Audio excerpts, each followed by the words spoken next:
Okay. We can't hear. Hello, good evening.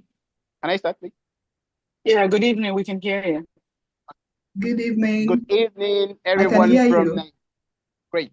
Good evening from Nigeria, and welcome to ICTMH monthly webinar for the month of September. My name is Essie, and I'm delighted to be your host for today's session. We'll be discussing a very important yet sensitive topic: the role of community and support system in suicide prevention.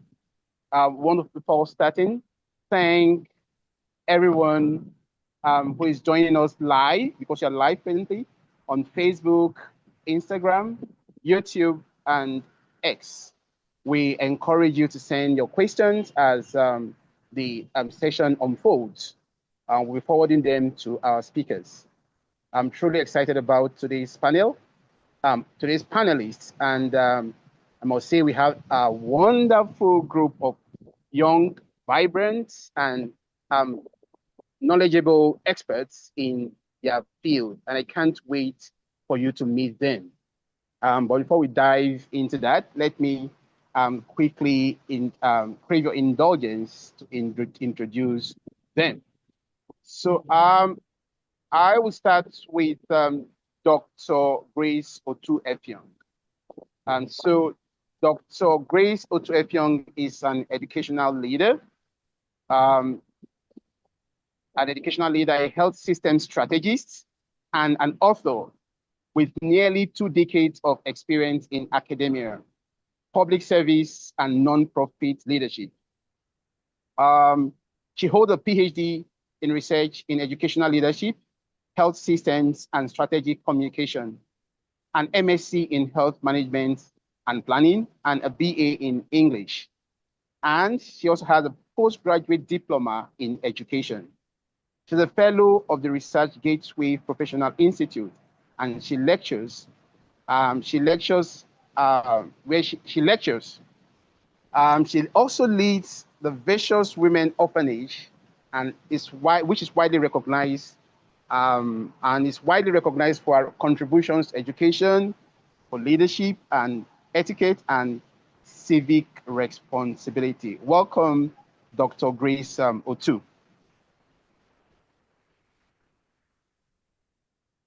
The other person on my list here is as well important, and this is Dr. Haruna Yakub. I guess he hasn't joined. I am not sure. I'm trying to check if he's joined. But Dr. Haruna Yakub studied, he will be joining us very soon. Dr. Haruna Yakub studied medicine at Bayero University in Kano before proceeding to earn a master's degree in health economics. He's currently broadening his academic and professional expertise through advanced studies, including an MSc in public mental health and policy. He has an MBA in ABU and a PhD in psychiatry.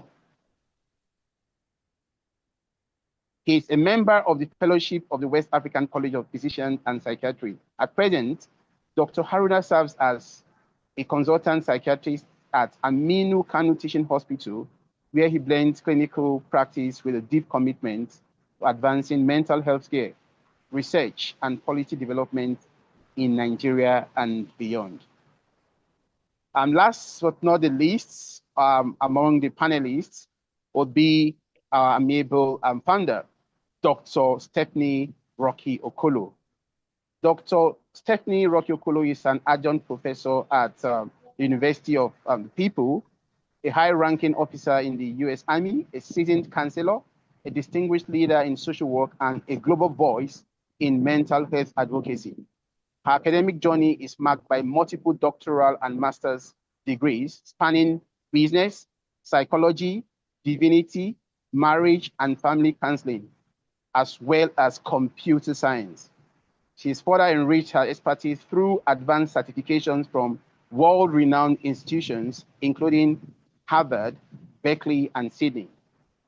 Beyond academia, Dr. Okolo is a passionate advocate for mental health. She is the founder of the Initiative for Cognitive Therapy and Mental Health, a platform dedicated to driving awareness, education, and intervention on mental health. Under her leadership, ICTMH organizes widely attended Friday seminars featuring expert-led discussion, as well as a monthly webinar series that combines practitioners from across the globe to address critical mental health challenges. You're all welcome to this September webinar. Thank you very much, Mr. Ese. Thank you so Appreciate it. much, Mr. Ese. Thank you. If you can hear me, welcome. Thank you very much. If you can hear me, proceed to some of the basic things, the sections here, where we'd have to do a lot of questions and answers based on the topic we have before us, interesting topic we have before us, where we have expert contributions and perspective from our powerful panelists. And without much ado, I'll dive into the next item as mentioned. So I would want to ask questions, and I'll start with Dr. Let me start with Dr. Grace. Let me start with Dr. Grace. So Dr. Grace, let's talk about the role please. of, yes, thank you very much. Let's talk about the role of institutions, in suicide. What specific roles do schools, workshops, and faith organizations play in suicide prevention? And how can these institutions strengthen their efforts?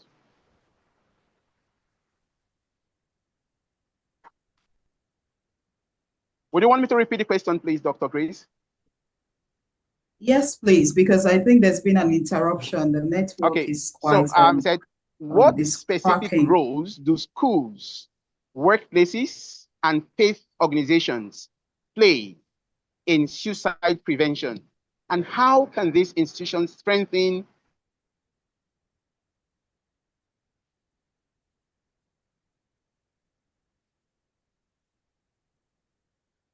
I think we have network Hello.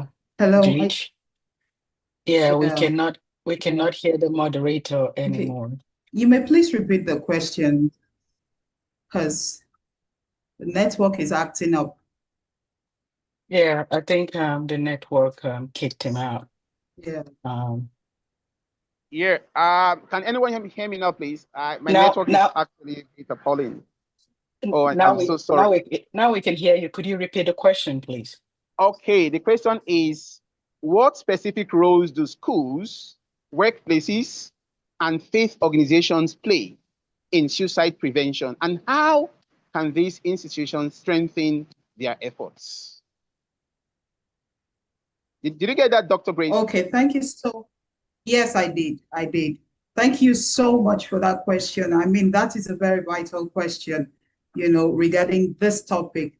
Now, schools, that's because schools, workplaces, and faith-based organizations all sit at the core of suicide prevention. That's because they interact with people daily, often before a crisis escalates. So for schools, I think teachers and counselors are usually the first to notice changes in a student's behavior, in their mood, or even in their performance at school.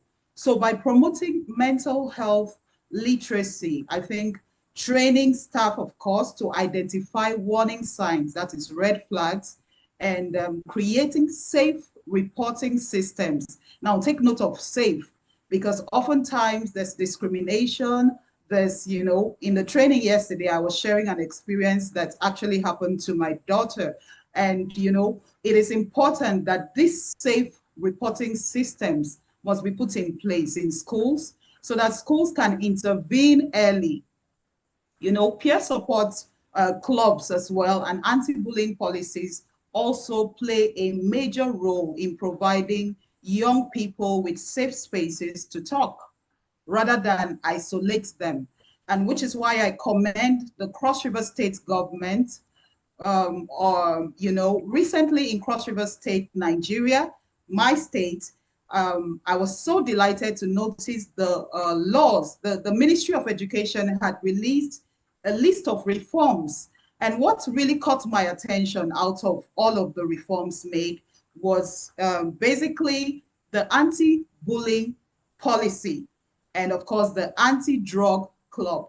Now these are very commendable strides, and I think all schools across the state, across the globe should emulate it if they are not already doing this. That's because international best practice recommends, integrating mental health education into the curriculum. So students grow up seeking help or seeing help as, seeing help seeking as being normal and not, being vulnerable or being in a very bad state. Now, for workplaces, I would say that, since many adults spend most of their day at work, employers play a very crucial role. They play a very, very crucial role. A supportive workplace can reduce the stressors that triggers suicidal thoughts.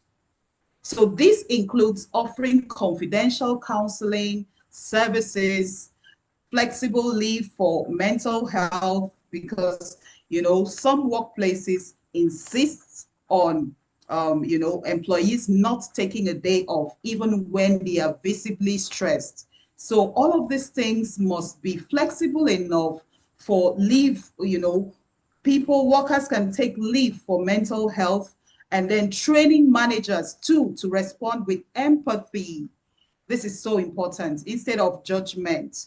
You have most head of departments, you can't access them because they are so rigid. You can't talk to them because they are so judgmental. So best practices actually globally is to establish employee assistance programs. And this is to help create a culture where asking for help is not seen as weakness, but strength, okay? And also, faith organizations, like I said, are very, very crucial in the scheme of things, because religious and spiritual communities are often the first point of comfort for people in distress. In fact, when people are in distress, for instance, they hardly would they go to the hospital, okay? They'll prefer to go to the spiritual community where they can seek help for that distress. So faith leaders can promote hope. They can listen without condemnation and remind members that seeking professional help is not a lack of faith. Also, confidentiality is crucial. People should learn, these leaders should learn to be confidential, because when people share their distress or their situations with you and they hear it from a third party, it drains them the more. So what is shared in confidence should remain in confidence.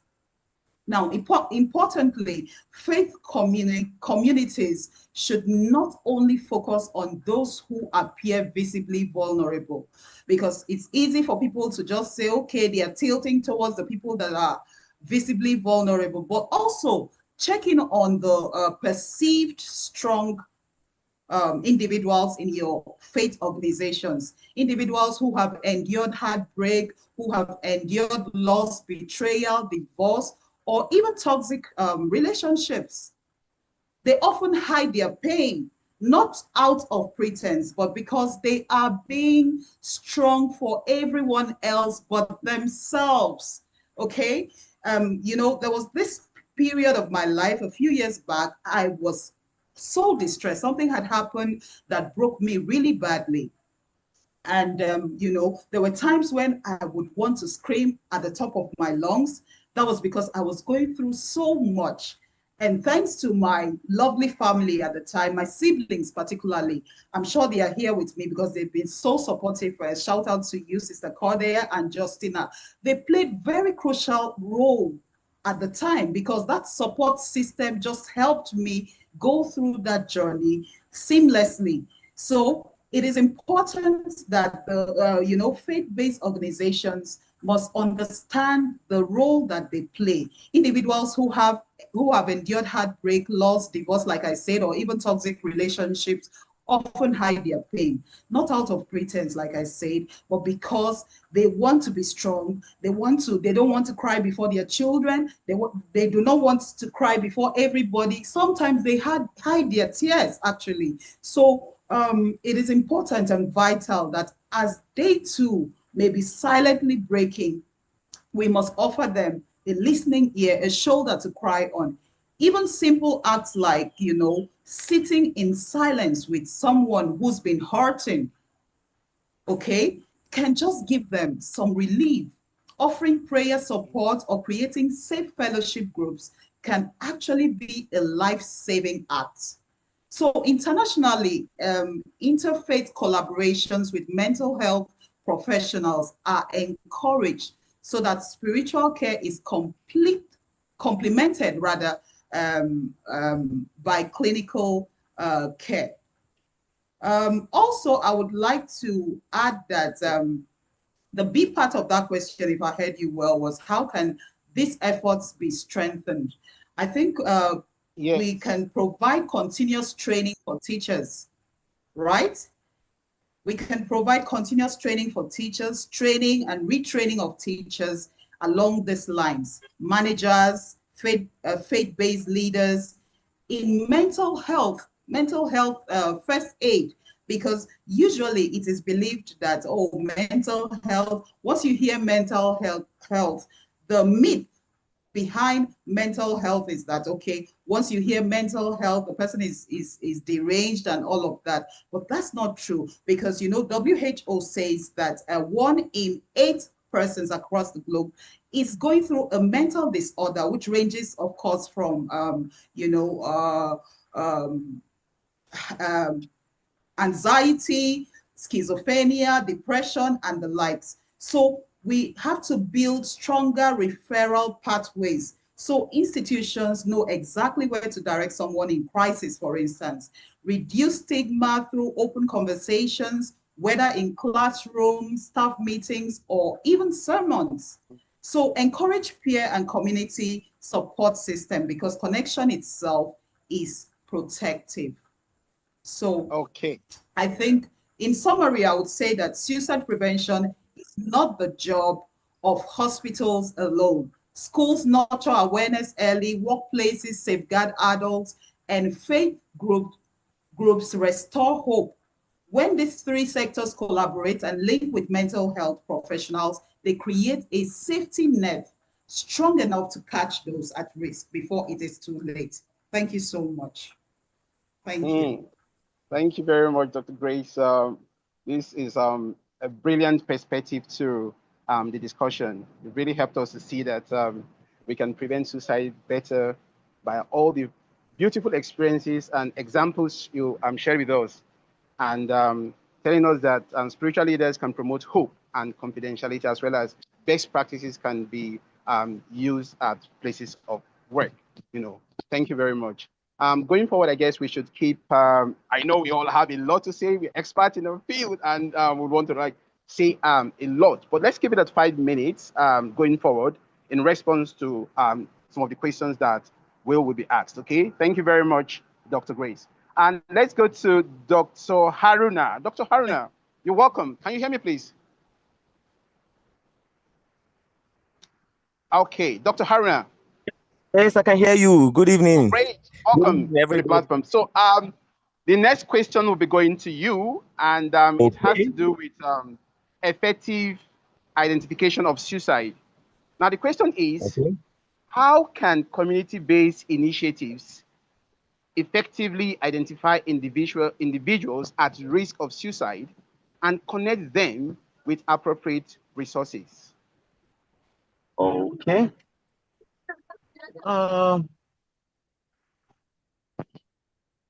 Sorry, I'm actually on transit, so let me get a place and park. Just few seconds. This question is is actually related to the first one, and Dr. Grace did justice to it. In fact, I'm really impressed.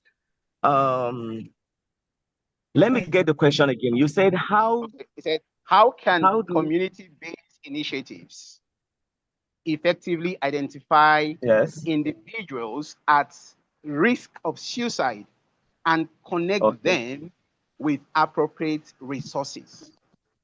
okay and connect them with appropriate resources. Resources, Okay, yes. okay, okay. Let me pack. Okay, now go deep. Now go deep. Excuse me, just a few seconds. I'm looking for a safe place to park. Sorry, everyone. Okay, Or okay. Or okay, very could good. we move on to, Um, okay, are I'm you here. ready? I'm with you. I'm Okay, with you. Yes, oh, yes, great. You yes. can proceed, please. So discussion about suicide can never get old, actually, because even though it's highly neglected, but it can never get old. This is because um, suicide prevention works best when communities are empowered to recognize warning signs and intervene appropriately. So it all comes back to the issue of awareness. It all comes back to the issue of awareness, because when we talk about community, we are talking about our neighborhood, we're talking about schools, we're talking about our businesses and our occupation, we are talking about our religious backgrounds, we're talking about um, our traditional practices as well. So it all comes to awareness, awareness on suicide, to all these places that we talk about. We need to empower our teachers, just as Dr. Grace said. Empower managers, especially the human resources of every organization. Empower our religious leaders and partner with traditional healers, community and religious rulers to understand what suicide is. Clear the myths, let them understand. This is because talking about mental health in general follows a system. And that system starts with individual care, self-care. Then the next thing is talking to the next or closest person to you, then informal help seeking before going to formal places like the hospital. So when these people get aware, they will be able to understand what suicide is. Then they will offer practical help.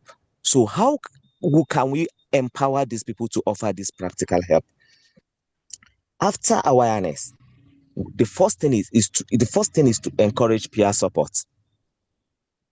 Peer support. I will keep on referring to what Dr. Grace said. She talked about creating a safe place.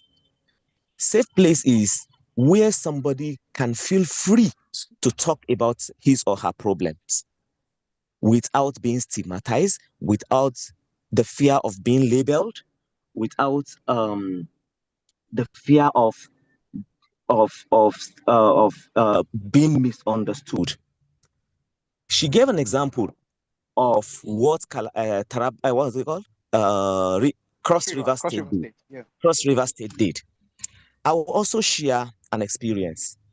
I grew up in a community where every neighbor is a family to every other neighbor, irrespective of your background, religious background, or ethnic background. Is an industrial estate where everybody mingle with everybody. I'm from a Muslim background, and I'm a Muslim, practicing Muslim. But as a teenager, Living Faith Church organized, or let me say, established something called the Teenagers Club. And we were the pioneers of Teenagers Club in that community. I don't know whether it still exists or not. We are the pioneers. I was 16 or so, around 15, 16 when I joined the club. All the teenagers in the neighborhood will come. we discuss our problems, even though we really have issue within the family, or I would say I really have issue within my own family. But the anchor, every week's anchor, will issue an opening statement that if you have something personal that you think you don't want your peers to know, you can talk to me privately after the meeting. And at the end of the meeting, he will, or she, depending on who the anchor is, will repeat the same thing. And it was so loving. I can even tell you that it's one of the things that informed my choice of psychiatry after becoming a doctor. I was in secondary school then, but because we discussed problem, we discussed in fact, including our parents' financial problems that affect us as teenagers. We discussed them in that teenagers club, and it was a church-based, what's it called, club. Our parents never stopped us from going. In fact, they even have to push us. They don't want us to go there late.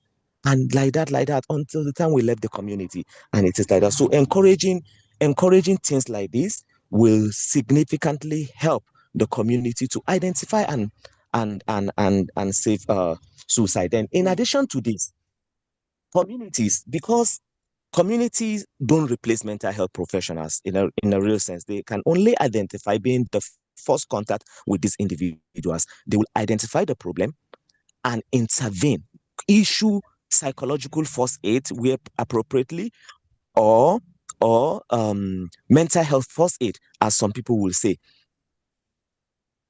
and refer appropriately. So the issue is, since they don't replace mental health professionals, they need to know that everything has a limit. The issue is to identify these problems, offer psychological first aid, and establish a good referral system so that they can refer individuals to the appropriate channel. Okay. Yes. So with this, I believe with the awareness, referral system, community engagement, and peer support, creating safe helplines, for example, since we're in a technological world, and where there are no where somebody will not remember to call somebody within the community, you will know where to go to. I grew up in another, and let me go back, one last thing. In that same community I'm talking about, there are a lot of organizations, such as the Yorubas among us will understand.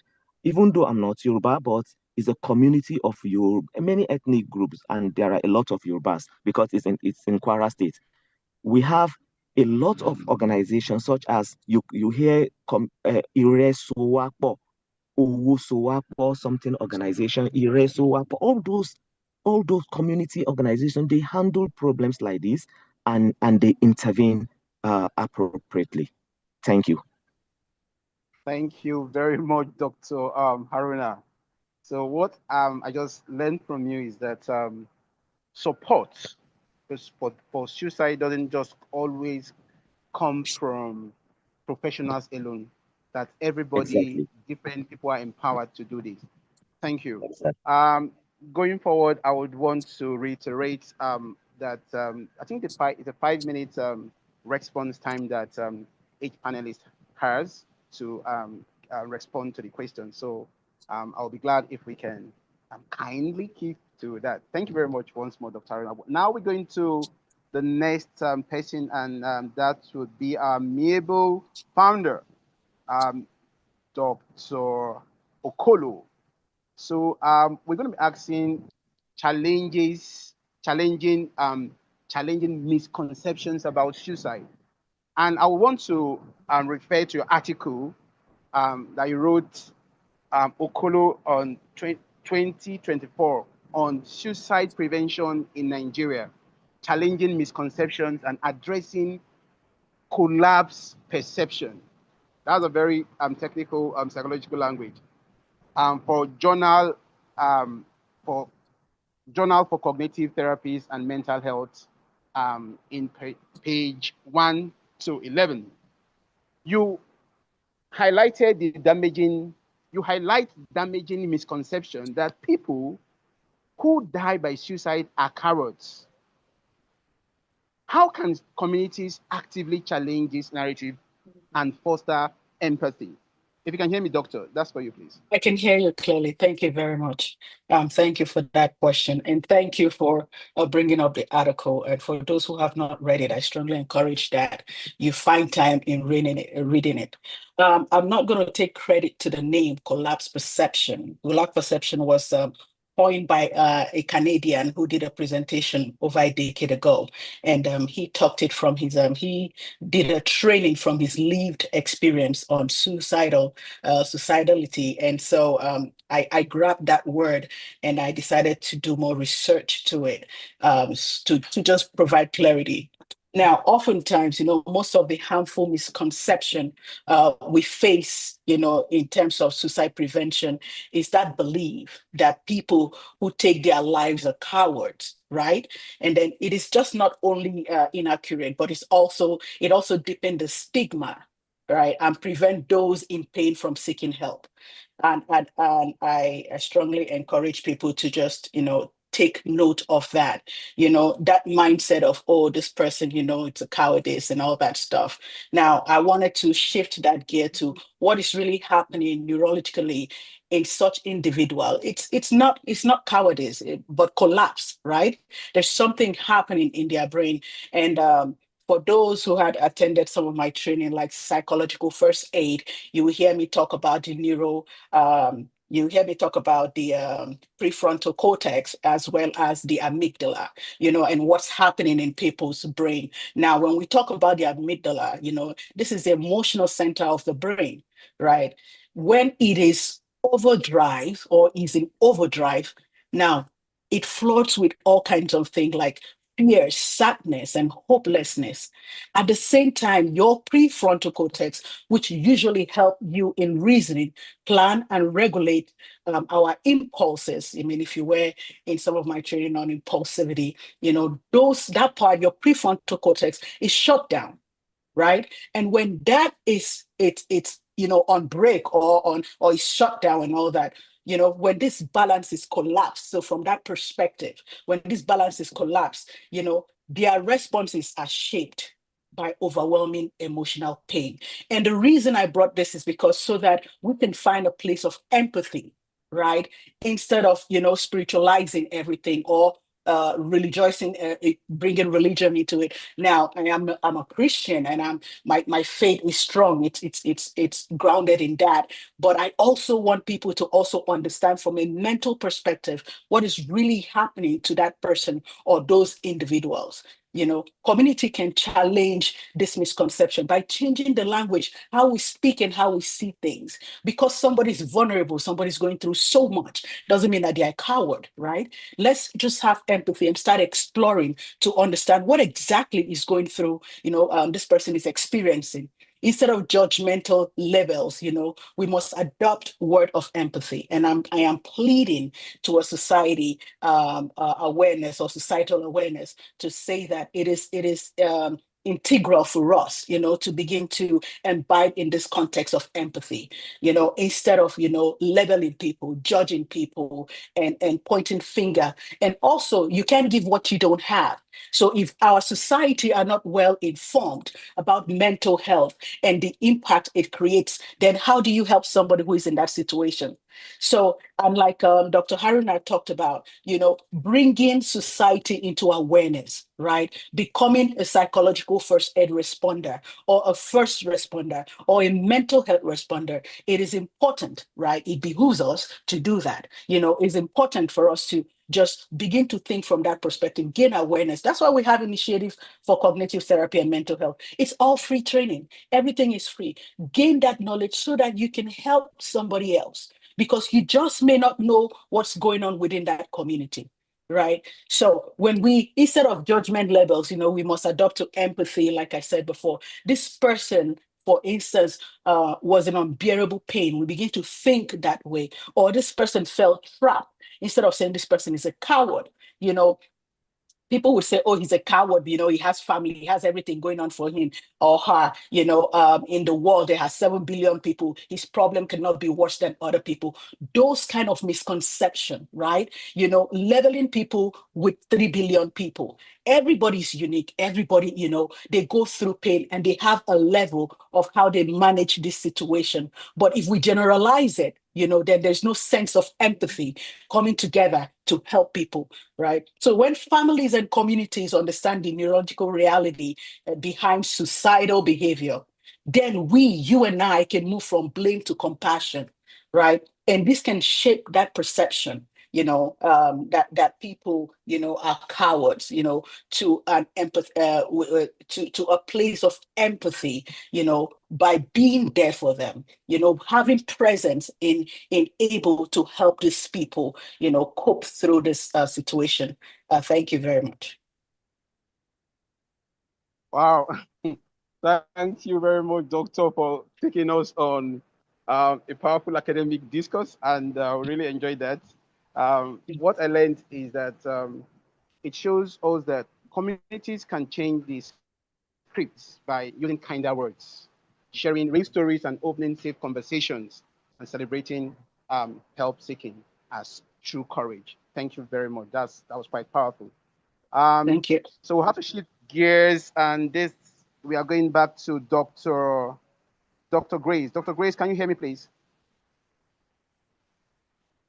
Yes, please, I can. Okay, thank you. So we are going to be talking about, yes, we're going to be talking about peer-led support networks. Can you share successful examples of peer-led support networks and how they can contribute to reducing suicidal ideation within communities?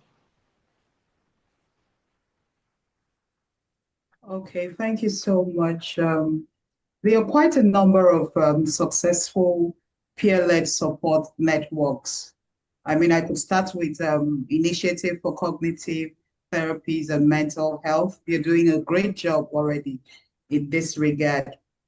We have quite a number of them around the globe. Maybe I'll just mention a few of them and the work they are doing. We have TINADA Youth Action Africa. They have branches in Nigeria and Ghana. Their job basically is they focus on youth and vulnerable populations, establishing mental health clubs in schools and peer support groups in communities as well. So, you have, it employs peer referral and linkages to youth-friendly spaces, plus leadership empowerment, technical and soft skills among youth with lived experiences, okay? So this youth action group in Africa have made quite a lot of impact already. They build sustainable peer network at community and school levels, addressing risky factors or risk factors like stigma, like isolation. They have improved also early dictation and support. So they foster ownership and resilience on a whole, so which is quite commendable. We have quite a number of them. We have PDO Kenya, which is a psychiatric disability organization. It's in Nakuru, Kenya, where a user-led it's a user-led peer network combining lived experiences, experts and clinicians, of course. All of this group of people come together. The peers are trained, okay? They are trained lay service providers and trusted sources of psychosocial support, which is also very, very important. I mean, we can't overemphasize psychosocial support in this regard. We have PDO, Kenya Mental Organization, which of course provides community-based psychosocial support, like I said, referrals, using technology, telepsychiatric. where specialists assess limited opportunities. We have PDO Kenya Mental org. Their impact, of course, is centered around helping underdeserved populations access help. They help this group of people access help. They also reduce treatment gap. They reduce the stigma too. They reduce the incidence of stigma and improve trust, because trust is a very, very important and integral part of this journey. Okay, so they have helped people with improving their trust, because when you build trust, the people open up freely to interact with you. So people in crisis actually are very free to talk to them, and they feel more able to reach out. We also have South Africa Depression and Anxiety Group. SADAG is a large network of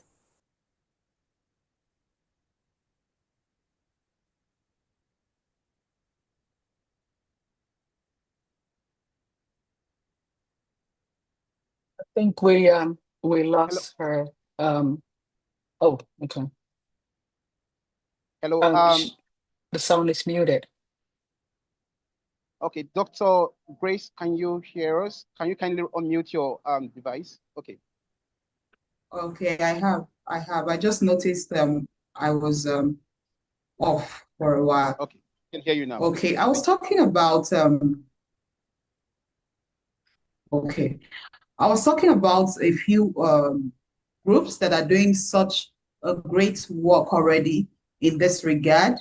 And it is important that we look at their success stories and how far they have gone. I was talking about Kenya. I don't know at what point I got logged out.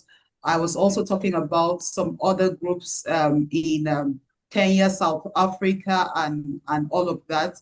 Well, I am talking about presently. I'm talking about South African Depression and Anxiety Group, which is SADAG, is a large network of over 160 to 180 support groups across South Africa with free peer orientation. So they are doing such a great job. They have 247 toll-free crisis lines, hotlines for support. These support groups offer those free hotlines for people who want to talk, people who want to access help. Is a safe space for people to share their experiences of depression, anxiety, suicidal thoughts as well. So they are doing such a great job there as well. The impact they have made so far is enabling people to connect locally and frequently, okay? Because the access to help is also very, very important, that you get help when you need help, or when you need help, and that you can access them very freely. So it is also, they have been very, very impactful in that regard. And they also help identify individuals at risk very early, and they come to their aid ASAP.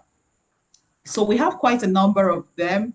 We have another one in Kenya. Thank you. They also offer helplines as well.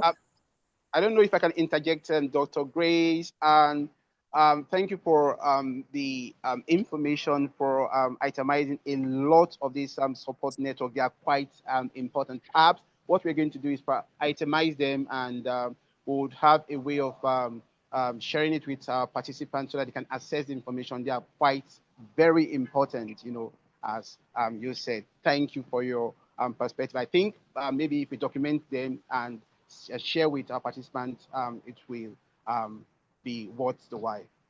Thank you very much. Let's see if we can move, because we're considering the time, we can move quickly to the next question, and that we have to go to Dr. Haruna, and this has to do with recognizing warning signs. Dr. Haruna, how can families, friends, and community members better recognize the warning signs of suicidal thoughts and encourage individuals to seek help. I repeat, how can families, friends, and community members better recognize the warning signs of suicidal thoughts and encourage individuals to seek help? Thank you, Doctor. Okay, thank you so much. This is a very good question because family, friends, and community are the first contact to individuals. And you see, suicide, the thought and everything don't just happen out of the blue. Something must have happened. Something must have led to suicide or suicidal attempt or whatever. So there are usually warning signs that these individuals manifest, but they are often misunderstood or ignored. They are often misunderstood or ignored. And these signs could be verbal, mostly verbal or behavioral, and they could also be emotional. Verbal cues that these individuals show include complaints about being burdens to individual, frequent complaints about being burdens, complaints showing that these people are feeling guilt, that they're having guilt feelings, feeling guilty about meager things, things that are not so big to feel guilty about. They are such verbal things, talking like, I'm tired of this world. I just want to sleep and never wake up, for example. Some people, there's something we call, or some people call suicide equivalence. Someone will be telling you that I feel like going to an unknown place where nobody knows me, where I will not interact with familiar people. These are early signs that the family shouldn't ignore. Then there are actions such as withdrawal, isolating self. Somebody that is not used to isolating his or herself will start isolating self. You will notice diminished engagement, and they will begin to some extent, some people will begin to give out their belongings indiscriminately, giving out their belongings as if it is the end of the world. They are early signs. Irritability is an early sign. People will start getting angry over little things. People tell you see anger outburst and what have you. All of these things are early signs.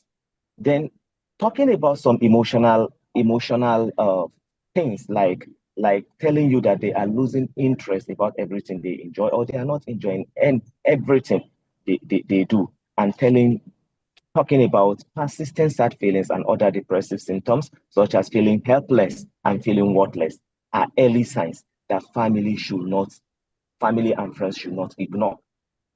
Then, so also the behavior. Somebody ignoring things that they do enjoy or they normally do. They are early signs that people should not ignore. Then intervening in this regard starts with empathy. Approach with an empathy, non-judgmental empathy. Don't judge whatever the person say. Telling people that whatever this person say, the person should not be judged. The person should be listened to with empathy. Don't be a counseling hero. Don't let them understand that you know everything. Let people understand this. So the next thing is, let them know that you are listening and you should make yourself available to talk to whenever this person is in need. And you offer practical support such as, I will follow you, or I will accompany you to where you can seek help. I will accompany you to the hospital. Let's go and see somebody. Let's go and see so pastor, or so imam, or so daddy or mommy. That will further link them up to the appropriate channel. Or if they have it directly, they will do that. We encourage our students. Our medical students, they do that a lot. When they see any sign in the hostel, they call our attention to it and will intervene. In fact, last 2 years, we had a student that almost jumped out of. We had a student that almost jumped from 3-story building, almost jumped from a 3-story building. That almost jumped from a 3-story building, but it's her classmates that call our attention to it, and we were able to intervene. So it's also normal, just as what Dr. Okolo said, let them understand that it is normal to seek for help. So by doing all this, family, friends, and other members of the community will significantly impact in the lives of these individuals. Thank you. Thank you very much, Dr. Haruna, for itemizing some of these early signs, and especially the verbal hints and educating us on some of the intervention strategies. I like the part of empathy and making conscious efforts at supporting those having suicidal ideation. Let's move quickly to the next question, and that should be for Dr. Okolo. We still want to go back to that collapse perception. Want to get more view on collapse perception. You described collapse perception as a state of psychological constriction where individuals feel trapped. How can caregivers and communities help individuals expand their perception and regain hope?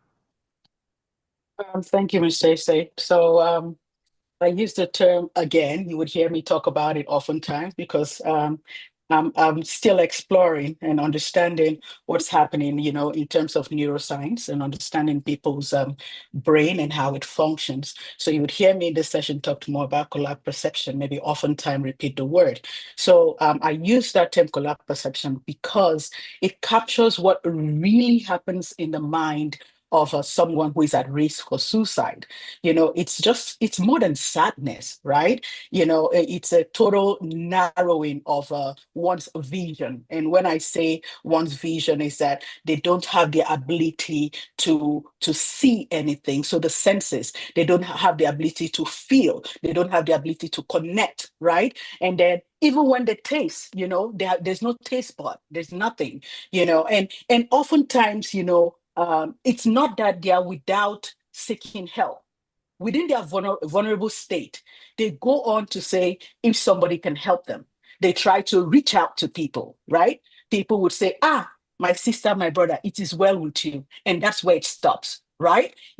Or they'll say, let's go and pray. I'm not saying that prayer is not good. I am a firm believer of it. What I'm saying is that do more to it, and be there, be present and hear them, and help them. Because when we talk about our prefrontal cortex, if you stop to think, oftentimes you react, right? When you cannot think, you cannot process or analyze things, immediately what you do is react. Now, forgive me if I use the context of people who stutter. So you observe that people who stutter oftentimes, they want to say something, but the process of speaking out becomes so heavy. And what happens? They get agitated and they react.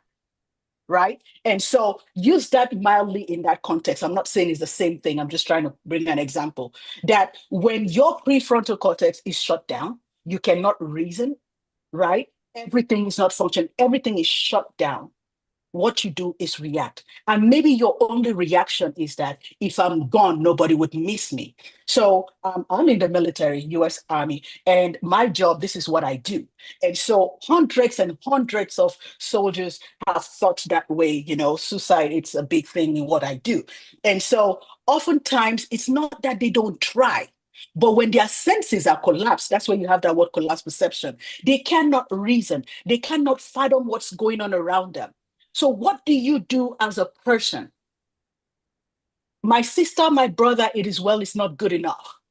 It is you coming alongside. We're not just sitting there. So what I do, we talk about confidentiality. And so we have what they call added confidentiality by the Geneva Convention. So it is called Geneva Convention Act. It is called privileged communication. Now, for doctors and other medical fields, when somebody's a threat to themselves or somebody else, what they do is that they report it and everything like that. So my field, what I do is that I have added confidentiality, which is called privileged communication, which means that if they say that and if they have a plan, we don't tell anybody. We have to keep them sane. We have to keep them well. before we move them to further, to help them, right? So you can imagine that it's just like the priests, where they have that the same privilege communication, so they don't speak out. And so I have seen a lot of people find themselves in this collapsed state, right? And it's just sometimes it's just being there and chipping in some word, like Dr. Harina said. It's just chipping in some words, right? Just being there. If you have to hand carry them to seek help, you do that. It is our responsibility to take care of people, to help people. Now, from a mental perspective, we have several modalities that can help. But one crucial one is cognitive behavioral therapy. That's why you see us call Initiative for Cognitive Therapies and Mental Health. We use the word therapies because there are other modality engraved into it, like ACT, mindfulness, even sometimes I do EMDR and all that. So I do plethora of them. But understanding their state, that how a person thinks could likely be how a person could generate to how the person feels, and how the persons feel might generally relate to how the person might react, right? And it goes that way. So being able to understand this and seeking help and helping them, release this pressure, because when you start exploring, their prefrontal cortex is shut down. When you start exploring, now open-ended questions, when you start exploring, their mind is beginning to open to wonder. I wasn't thinking about that.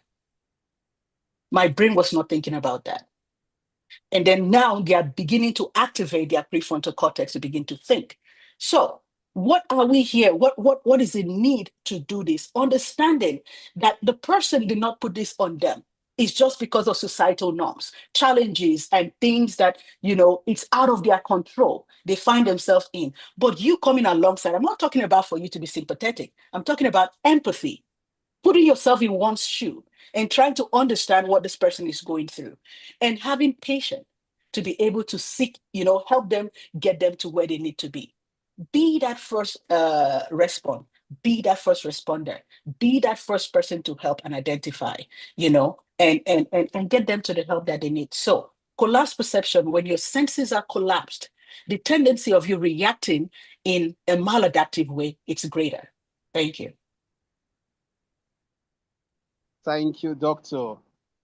Considering how important this topic is, this concept is, and how we are constrained by time here now, I think, like Oliver, we need more time to explore this concept and this concept of collapse perception as it relates to suicide. And I hope the HRO is noting, because we want to have a very robust discussion around it so that people can really understand the concept, giving more time to do further explore it further. Thank you very much, Doctor, on that. Let's go to the next question. That should be for Dr. Grace. And this question has to do with technology and online communities.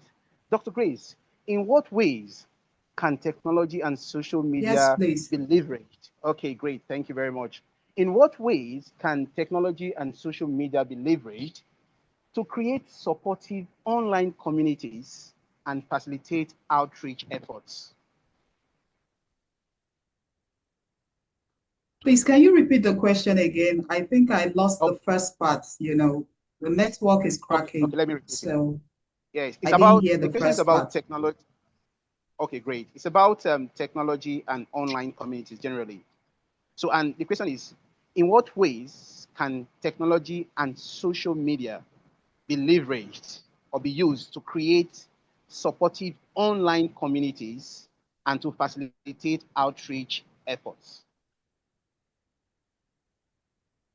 Okay, thank you very much. I heard that question.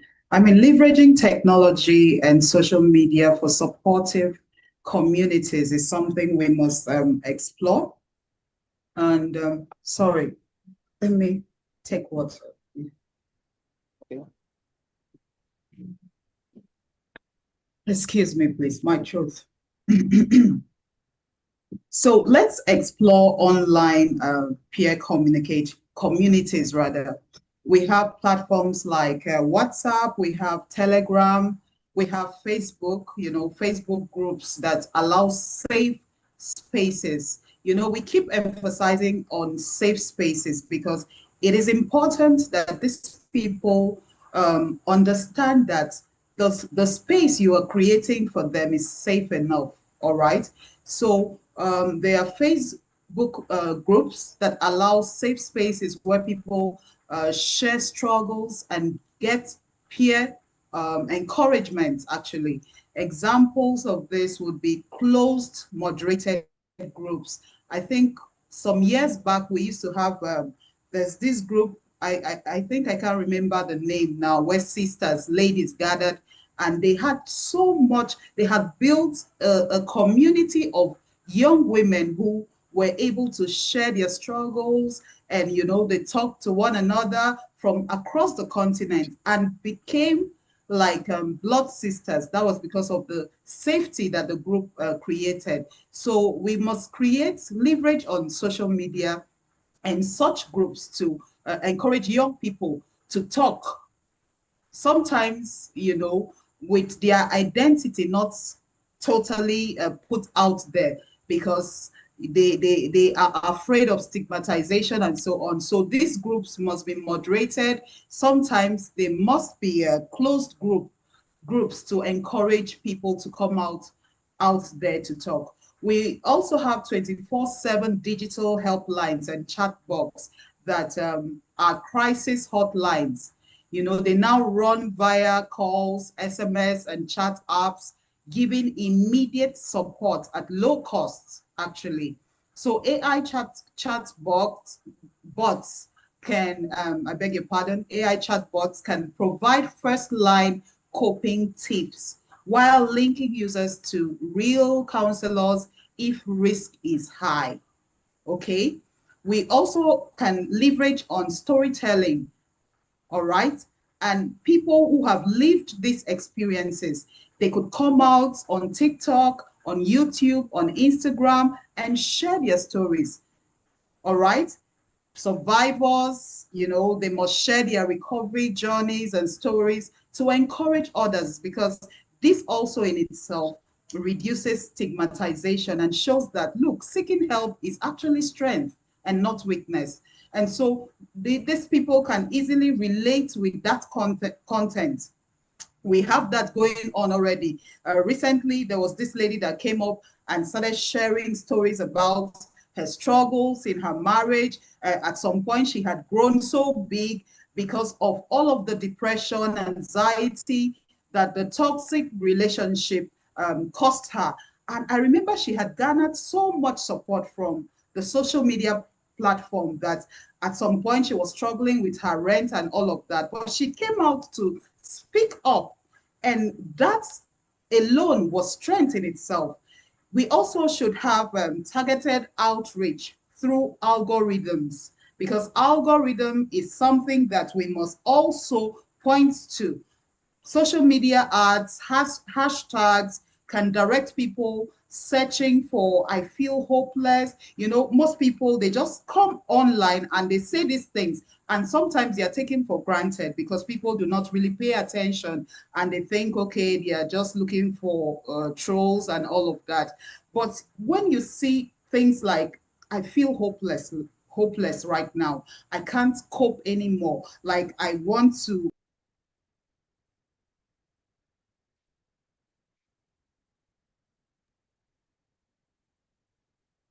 Uh-oh. I can hear Dr. Grace. I don't know if I'm the only one that can hear her. I can hear her Anyone either. hear? I think she's out. So maybe we could just round up. Okay. Great. So thank you very much, Dr. Grace. I think what you're saying is quite relatable. We have platforms like that everywhere, and ICTMH has a very robust platform where we can relate to what you just described. Where we share our personal feelings as a safe space, and we've done a lot of healings, and the impact has been very massive. Just like you have described. Now let's quickly do a 1-minute summary based on all the things you have said. So we start from Dr. Haruna. Please, can you quickly in 1 minute summarize, give us a summary of what we've done so far, or what you want to say? Yeah, Dr. Haruna, can you give us a 1 minute summary? If you can hear me. Okay, can you hear me? Dr. Haruna, we can hear you. Kindly proceed. Yeah, we can hear you. Okay. In summary, we talked about how communities will identify early signs of suicide and how they will intervene appropriately. And we talked about, in summary, the best thing to do is to create awareness to religious leaders, awareness to traditional leaders, traditional healers, teachers, and also managers at occupational places about mental health issues. Creating a safe place where people can easily talk and freely talk about their feelings without being stigmatized. And also creating an excellent referral system where an individual with suicidal thought or behavior can easily be referred. Secondly, we talked about how families can identify early signs of suicidal thought or suicidal behavior and also help appropriately. I talked about suicide occurring not out of the blue. There are usually early signs, but they are usually ignored. So these things can be verbal, such as talking about hopelessness, talking about getting tired about the world, or talking about being a burden to others. They could be behavioral, such as isolating self, giving out their properties, or including talking about leaving their normal milieu to an unknown place. So also we talk about emotional feelings, such as telling them that they are tired of everything they are doing. They no longer enjoy the things they normally enjoy and acting as such. So family can intervene and help these individuals by talking to them in with empathy, and not being judgmental. Because sometimes just talking will help solve a problem. Then family can help them to understand that it is normal to be abnormal, and they can offer practical help by taking them to these places where they can seek help. So that's, in summary, this is what I talked about. Thank you very much, Dr. Haruna. So let's I guess Dr. Grace is now available. Dr. Grace, are you here? Yes, Okay, I am. I am. great, Sorry, I got cut welcome. out. Oh, Yeah. that's understandable. Yeah. So can you just we are summarizing now. Can you just in 1 minute summarize your thoughts? Okay, very quickly, I would like to thank you very much, Mr. Essay. Very quickly, I would like to say that technology actually is not just a distraction. I mean, yesterday at the training, I said it's a double-edged sword. You know, it's a two-way coin.